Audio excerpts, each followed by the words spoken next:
धार्मिक मान्यताओं के अनुसार रमा एकादशी भगवान श्री विष्णु को सभी व्रतों में सबसे ज्यादा प्रिय है। रमा एकादशी को पुण्य कार्य करने के लिए एक महत्वपूर्ण दिन माना जाता है। पद्म पुराण के में वर्णन है कि जो भी सच्चे मन से रमा एकादशी का व्रत रखता है या व्रत नहीं भी रखता, पूजा करता है, तो उसे वैकुंठ धाम की प्राप्ति होती है। व्रत रख ले तो वही हुए और उसके जीवन की सभी समस्याओं से उसे मुक्ति मिलती है। इस दिन भगवान श्री हरि, माता लक्ष्मी एक साथ पूजन करने का बहुत महत्व है। इस त्योहार से अगर आप देखा जाए, रंभा एकादशी के नाम से भी जाना जाता है।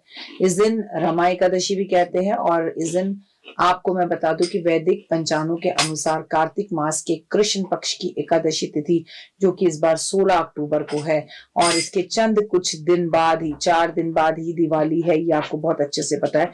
तो इस दिन आपको पूजा पाठ करनी है और आपको अपने व्रत का जो पारण करना है। कई लोग शाम को करते हैं तो कई लोग 17 तारीख की सुबह करेंगे। सनातन धर्म में सूर्योदय की तिथि से गणना होती है, इसलिए कहीं पे रमा एकादशी को शुक्रवार 17 अक्टूबर को मनाया जा रहा है और कहीं पर इसे 16 अक्टूबर को मनाया जा रहा है।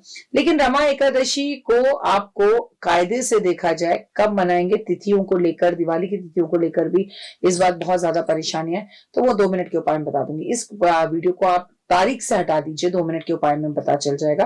लेकिन रमा एकादशी पर पूजा कैसे करें?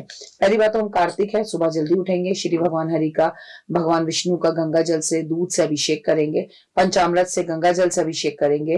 फिर प्रभु को पीले चंदन का तिलक लगाएंगे, पीले पुष्प अर्पण करेंगे, इत्र लगाएंगे, उनके सामने घी का दीपक जलाएंगे। संभव हो तो व्रत रखेंगे, व्रत ना रख सकें तो कम से कम पूजा करेंगे, और व्रत रख रहे हैं तो संकल्प करेंगे। रमा एकादशी की व्रत कथा करने से बहुत लाभ होता है। कर नहीं सकते तो सुन लीजिए। ओम नमो भगवते वासुदेवा का जाप करें, तुलसी पूजन जरूर करें, श्री हरि विष्णु पूजन जरूर करें, विष्णु जी की आरती जरूर करें, प्रभु को तुलसी का भोग लगाएं, तुलसी की सेवा करें, क्योंकि कार्तिक का पावन महीना चल रहा है, और तुलसी मैया को एक चुन्नी अर्पण करें। रमा एकादशी पर नींद से जागते हैं भगवान विष्णु, ऐसा कहा जाता है। रमा एकादशी पर भगवान विष्णु नींद से जाग जाते हैं, उसके बाद फिर वे शुभ मंगलिक कार्य शुरू करते हैं देव उठावन एकादशी पर। इसमें भगवान जो है अब जागने के लिए तैयार हो जाते हैं, सच हो जाते हैं कि अब उठना है, क्योंकि भगवान की जो पूजा पाठ, आराधना और मांगलिक कार्य शुरू करते हैं वो देव उठावन एकादशी से हम करते हैं, जब भगवान उठेंगे और उनका विवाह तुलसी के साथ होगा। रमा एकादशी पर व्रत करने के अलावा जीवन में आने वाली सभी बाधाएं दूर होती हैं। इस दिन हमें दान पुण्य जरूर करना चाहिए, और इस दिन हमें जो दान है वो अनाज का करना चाहिए। अगर आप व्रत नहीं भी रख सकते तो विष्णु सहस्त्र नाम का पाठ करें।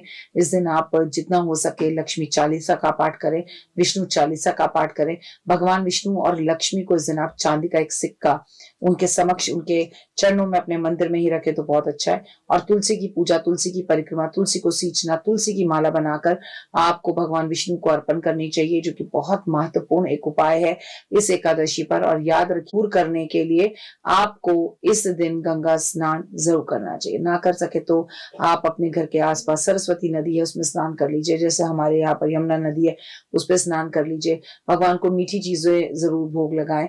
माँ को पीली चुन्नी, तुलसी माँ को अर्पण जरूर करें। छोटे छोटे बच्चों में चॉकलेट टॉफियां जरूर बांटें।